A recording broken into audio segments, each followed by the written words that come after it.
Hello everyone. Welcome back to अनसरकारी।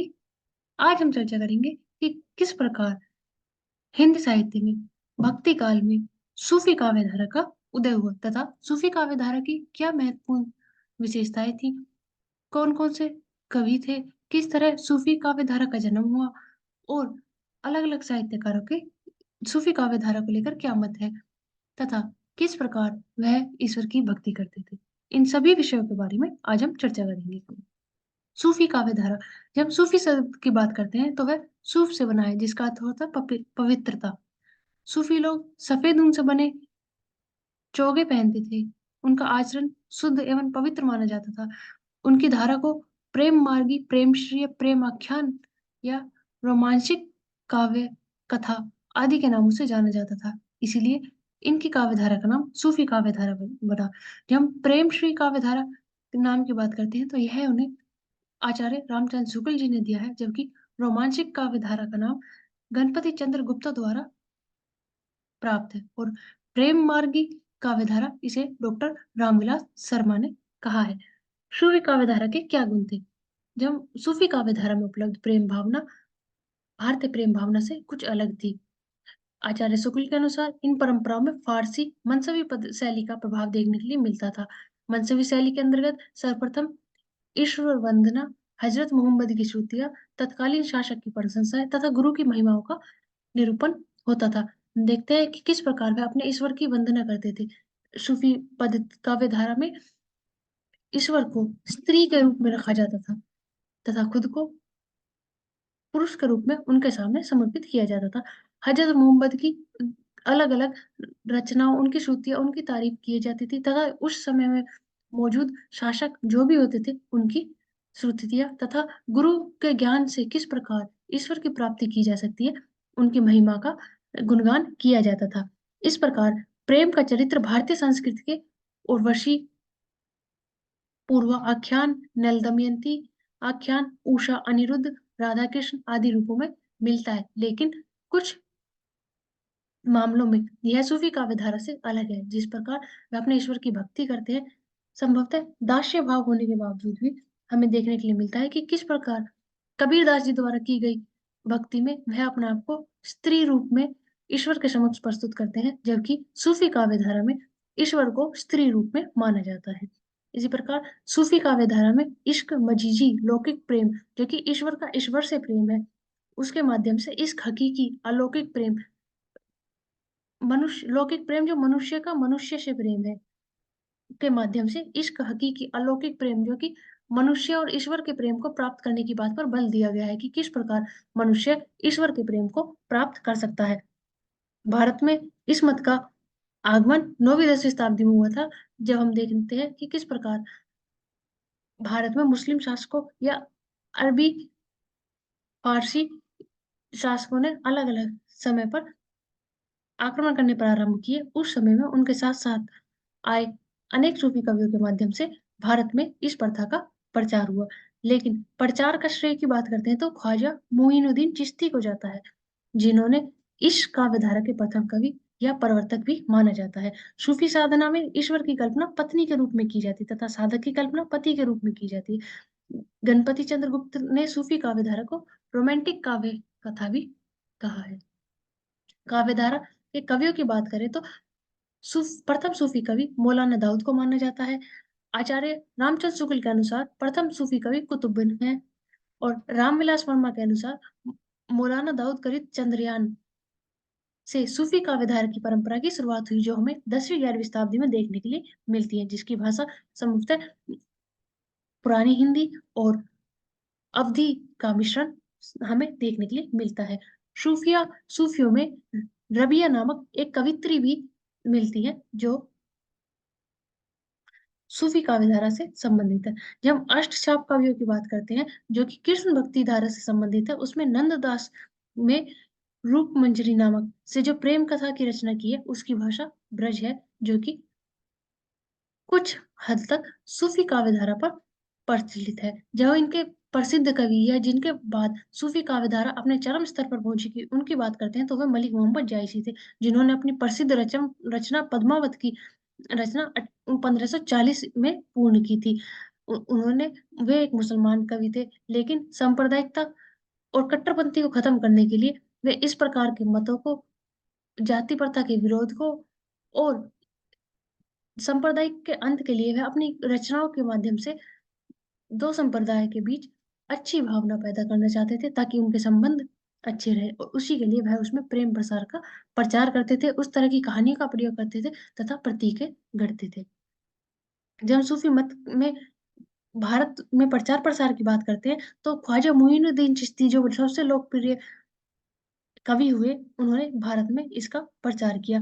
सूफी दो भागों में विभक्त है, जिसमें शरा और बेशरा भारत के अधिकांश सूफी संप्रदाय से संबंधित रखते हैं। इस प्रकार हम देखते हैं कि किस तरह से ख्वाजा मुइनुद्दीन चिश्ती ने भारत में सूफी संप्रदाय के प्रचार किया। जब आईन अकबरी की बात करते हैं, जो कि 14 संप्रदायों में सिलसिलेवार उल्लेख मिलता है, उसमें कहा गया है कि कादरी, जो सैयद अब्दुल कादरी हुए, वे भारत में संस्थापक मोहम्मद गौरी और अब्दुल कादरी थे। चिश्ती संप्रदाय, जो कि ख्वाजा अब्दुल चिश्ती द्वारा बनाया गया था। इसके अलावा सरायवर्दी संप्रदाय, जो कि शेख शहाब बहादुरी उमर सरायवर्दी ने जिसकी संस्था की थी। नक्शबंदी, जिसे ख्वाजा उबदेलो तथा फिरदौसी, जो कि शैफुद्दीन बरखजी ने जिसकी रचना की थी। सूफी संप्रदाय में हमें कादरी, चिश्ती, सरायवर्दी, नक्शबंदी तथा फिरदौसी जैसे अलग अलग सिलसिलेवार संप्रदाय देखने के लिए मिलते हैं, जिसमें सबसे अधिक प्रचलित चिश्ती संप्रदाय हुआ, जो कि ख्वाजा मुइनुद्दीन चिश्ती द्वारा प्रारंभ किया गया था। जब हम इनकी प्रमुख रचनाओं की बात करते हैं, तो सर्वप्रथम रचना मौलाना दाऊदकृत चंद्रयान होती है, जो अवधी भाषा से संबंध रखती थी और कड़वक शैली में प्रयोग की गई थी, जिसमें 5 अर्दालियों में एक दोहो का प्रयोग किया जाता था, जो कि सूफी कवियों की विशेषता भी थी, जो दोहे, चौपाई और कड़वक शैली के माध्यम से अपनी रचनाएं करते थे। उसके बाद कुतुबुन हुए, जिन्होंने मिर्गावती की रचना की, जिसे आचार्य शुक्ल ने सूफी काव्य का प्रथम कवि माना है। मंजन, जिसने मधुमालती, एक नायक एकनिष्ठ प्रेम की चित्रण किया। जायसी, जो कि पद्मावत, जिन्होंने 1540 में चित्तौड़ के राजा रतन सेन और सीहल देव की राजकुमारी पद्मावत की कहानी का चित्रण किया है, जिसमें उन्होंने चित्तौड़ के विषय में, रतन सेन के विषय में, पद्मावती के विषय में तथा सात्विक बुद्धिता और विरह का बहुत सुंदर विचरण किया है, जहां उन्होंने नागमती के विरह के बारे में भी बताया है कि किस प्रकार राजकुमार के सिहल द्वीप जाने के बाद नागमती विरह में तड़पती है, जिसका बहुत सुंदर वर्णन हमें जायसी की पद्मावत में देखने के लिए मिलता है। जायसी की अगर अन्य कविताओं की बात करें, तो उसमें अखरावट भी मिलती है, जिसमें जो कि वर्णमाला के प्रत्येक अक्षर को सिद्धांत निरूपण से अखारी गई है। जहाँ इसके अलावा चित्ररेखा, कहारनामा, मशलनामा जैसी रचनाएं जायसी द्वारा की गई थी। इसके अलावा दामोदर कवि, जो कि लखन सेन पद्मावती कथा राजस्थान में लिखी गई है। नंदसेन पुहाकर कवि, जो कि रस रतन जैसी कविता जिन्होंने लिखी है। इस प्रकार से नूर मोहम्मद भी एक प्रमुख प्रचलित कवि हुए, जिन्होंने इंद्रावती, अनुराग वासु जैसी रचनाओं काव्यों की रचना की, जो कि दोहे और बरवे का प्रयोग जिसमें किया जाता था। जब हम सूफी काव्य धारा की प्रवृत्ति की बात करते हैं, तो प्रेम की प्रधानता मिलती है कि सबसे प्रथम चित्रण उन्होंने प्रेम का किया है। और इसके प्रेम के प्रकार देखते हैं, तो हमें 4 प्रकार के प्रेम देखने के लिए मिलते हैं, जिसमें विवाह के बाद का प्रेम, जिसमें परिचय और संघर्ष है, विवाह में परिणति, जो कि उसी समय को दिखाता है, तथा अंतःपुरी में प्रेम और गुण श्रवण या शकुन दर्शन, चित्र दर्शन जैसा पद्मावत का प्रेम है, वैसा है। इस प्रकार से अलग अलग प्रेम हमें देखने के लिए मिलते हैं। जब हम भारतीय प्रेम और फारसी प्रेम की बात करते हैं, तो भारतीय प्रेम में हमें लोक पक्ष बना रहता हुआ दिखता है। विरह में दिखता है, जहाँ जो कि जायशी की पद्मावत में हमें नागमती के विरह में दिखाया जाता है। इसके अलावा परिहास होता है, हंसी मजाक होता है, भावुकता होती है कि अपने भावों को व्यक्त किया जाए, रसों की प्रधानता होती है, आरंभ से परिचय तक पूरा एक रूप के साथ चलते हैं। जब हम फारसी पदवी की बात करते हैं, फारसी प्रेम की बात करते हैं, तो लोग निरपेक्ष होते हैं। वहाँ विरह पुरुष के रूप में दिखाया जाता है, जैसे रतन सेन का विरह, जब वह सीहल द्वीप जाता है तो पद्मावती से ना मिलने के कारण वहाँ जो विरह का परिचय है वो पुरुष के उसमें दिखाया जाता है। यहाँ हंसी मजाक परिहास नहीं होता है, ए व्यवहारिकता होती है, तथा भावुकता केवल नायक की दिखाई जाती है कि नायक अपने प्रेम को लेकर कितना भावुक है। गुण, दर्शन, चित्र, स्वप्न दर्शन आदि से इन सब की बारे में बताया जाता है। प्रकृति का रंगात्मक चित्रण, इसमें हमें 12 मासा का वर्णन देखने के लिए मिलता है कि किस प्रकार अलग अलग प्रकार के मौसम में अलग अलग प्रकार की ऋतुओं का वर्णन देखने के लिए मिलता है, तथा प्रकृति में उस समय किस प्रकार का मार्ग है, प्रकृति कैसी है, सभी का वर्णन भी हमें देखने के लिए मिलता है। वस्तु वर्णन की किस प्रकार की वस्तु का प्रयोग किया गया है या वहाँ क्या है, खंडन मंडन का अभाव। यहाँ खंडन मंडन, किसी चीज का खंडन नहीं किया गया है, केवल प्रेम की प्राप्ति या प्रेम को अपनाने की बात की गई है। उसके बावजूद भी सूफी काव्य का बहुत गहरा असर हमें अ, आम जनमानस पर देखने के लिए मिलता है, जो कि इसकी एक सफलता भी है कि अधिक खंडन या त्याग होने के बावजूद, ना होने के कारण, अभाव होने पर भी वह आम जनमानस में इतना प्रचलित हुआ। इसमें प्रतीकात्मकता भी देखने के लिए मिलती है कि प्रतीकों के माध्यम से किस प्रकार वह प्रस्तुत करते हैं। प्रबंधात्मकता तथा भाव एवं रस व्यंजना देखने के लिए मिलती है कि किस प्रकार विरह का भाव, श्रृंगार भाव या वीर रस हमें इसमें देखने के लिए मिलता है। उसके अलावा भाषा में अलंकार योजना होती है, भाषा को सुंदर बनाने के लिए तथा ध्वनि व्यंजना उत्पन्न करने के लिए अलग अलग अलंकारों की और रसों की, भावों की प्रवृत्ति हमें इन काव्यों में देखने के लिए मिलती है।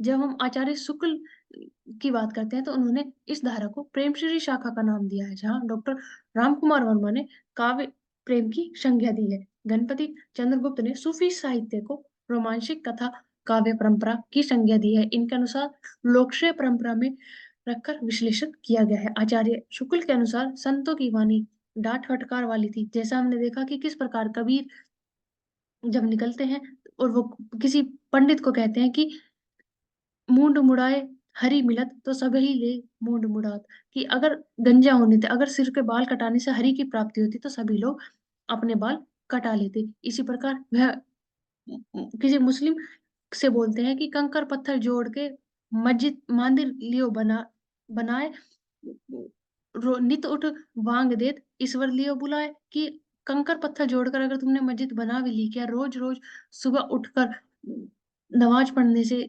क्या तुमने ईश्वर को बाहर बुला लिया है? नहीं। तो इस प्रकार आडंबरों का, क्योंकि वह निर्गुण ईश्वर की भक्ति करते थे, तो उनके चोट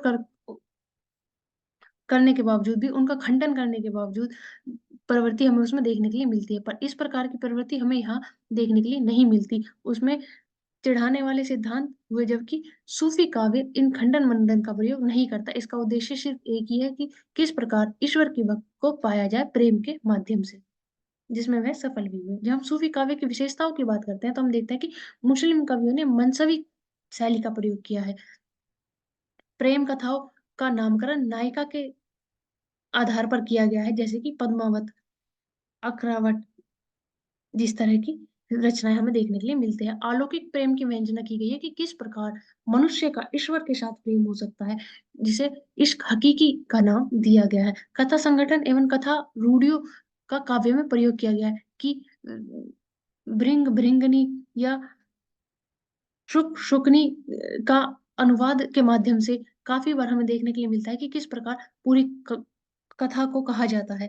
इसमें रूढ़ियां गढ़ी गई हैं कि एक शील नगर है, जहाँ पर शिलोंग द्वीप है, जहाँ पर बहुत सुंदर स्त्रियां रहती हैं, जिनके लिए राजा रतन सेन राजस्थान से अपने अन्य मित्रों और सैनिकों के साथ शिलोंग द्वीप के लिए निकल पड़ता है। इस प्रकार की रूढ़ियां हमें देखने के लिए मिलती है कि किस तरह से खुद भगवान शंकर को उनके विवाह कराने के लिए शिलोंग द्वीप में आना पड़ता है। तो इन रूढ़ियों के माध्यम से, इन काव्य कथाओं के माध्यम से हम देखते हैं कि किस प्रकार वह प्रेम व्यंजना उत्पन्न करते हैं। नायक नायिका का चित्र चरित्र में एक जैसी पद्धति देखने के लिए मिलती है। लोक पक्ष में हिंदू संस्कृति का चित्रण मिलता है। यह इसका एक कारण सांप्रदायिकता भी हो सकती है कि मुस्लिम कवि होने के बावजूद भी उन्होंने अपने साहित्य में हिंदू संस्कृति का चित्रण का प्रयोग किया है, ताकि वह एकता की, समानता की भावना अधिक उजागर कर सके और अधिक से अधिक लोगों को उसके साथ जोड़ सके और सांप्रदायिकता जैसे मतभेदों को समाज से खत्म कर सके। कुरीतियों को, श्रृंगार रस की प्रधानता देखने के लिए मिलती है। किसी संप्रदाय का खंडन वंडन का अभाव मिलता है। अवधि भाषा का प्रयोग तथा क्षेत्रीय बोली का प्रभाव देखने के लिए मिलता है। क्षेत्रीय बोली होने के कारण यह अधिक से अधिक लोगों के साथ जुड़ पाती है। जायसी के गुरु सैयद अफसर और शेख मेहंदिद थे। जब हम साहित्य की बात करते हैं तो इसमें दंपति भाव में भक्ति भाव देखने के लिए मिलता है कि किस प्रकार ईश्वर को वह पत्नी के रूप में तथा स्वयं पति के रूप में ईश्वर के समक्ष प्रस्तुत होता है। जहाँ अलौकिक प्रेम की बात आती है, गुरु के प्रति आस्था और पवित्रता पर बल दिया जाता है कि गुरु के अलावा हमें ईश्वर की प्राप्ति और कोई नहीं करा सकता, जो कि हमें संत काव्य धारा में भी देखने के लिए मिलता है। जिस तरह से जहाँ गुरु की महिमा का वर्णन किया गया था, भावात्मक रहस्यवाद का वर्णन होता है कि किस प्रकार रहस्यपूर्ण तरीके से वह ईश्वर की प्राप्ति कर सकते हैं। विशिष्टाद्वैतवाद दर्शनों का प्रभाव देखने के लिए भी मिलता है। बारहमासा विषय चित्रण देखने के लिए मिलता है कि किस प्रकार अलग अलग ऋतुओं के माध्यम से विरह वर्णन, प्रेम को प्रस्तुत किया गया है। जब हम विरह की बात करते हैं तो विरह भी 4 प्रकार के बताए गए हैं, जैसे पूर्ण राग कि कब हुआ, कैसे हुआ, क्यों हुआ, प्रवास, भौगोलिक दूरी की कितनी दूर है, कब आएंगे, मान की गुस्सा होना है, ईगो होना है, या फिर क्यों इतना प्रवास क्यों है, कितना और समय लगे, करुणा, हाल चाल क्या है, कम से कम ये तो पता चल जाए। तो इस तरह से विरह के भी प्रकारों में विभाजन किया गया है और उन्हें अलग अलग रीतियों के माध्यम से दर्शाया गया है। अलौकिक प्रेम की व्यंजना की गई है कि किस प्रकार इस हकीकी को प्राप्त किया जा सके और ईश्वर और मनुष्य के प्रेम को पाया जा सके। दोहा चौपाई छंदों का प्रयोग किया जाता है, जो कि खड़वक शैली के रूप में सूफी काव्यधारा की प्रमुखताएं हैं। साधना निर्गुण है, साध्य निर्गुण है, साधन सगुण है, जैसी विशेषताएं हमें यहाँ देखने के लिए मिलती है।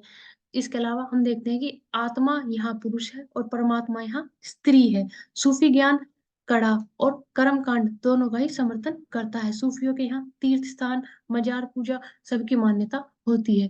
जब हम मनसबी शैली की बात करते हैं तो मनसबी शैली का सर्वप्रथम अर्थ होता है कि वह सर्वप्रथम खुदा की इबादत करे, वही मनसबी शैली है। मनसबी शैली की भाषा अवधी और फारसी होती है, जो कि फारसी लिपि में है। जब हम पैगंबर इसमें पैगंबर मोहम्मद साहब की महिमाओं का ज्ञान किया जाता गायन किया जाता है। इश्क हकीकी सिद्ध करने पर बल दिया जाता है कि किस प्रकार ईश्वर और मनुष्य के बीच में प्रेम संबंध स्थापित हो। तत्कालीन शासकों का गुणगान गाया जाता है कि उस समय के शासकों की क्या क्या महिमाएं थी।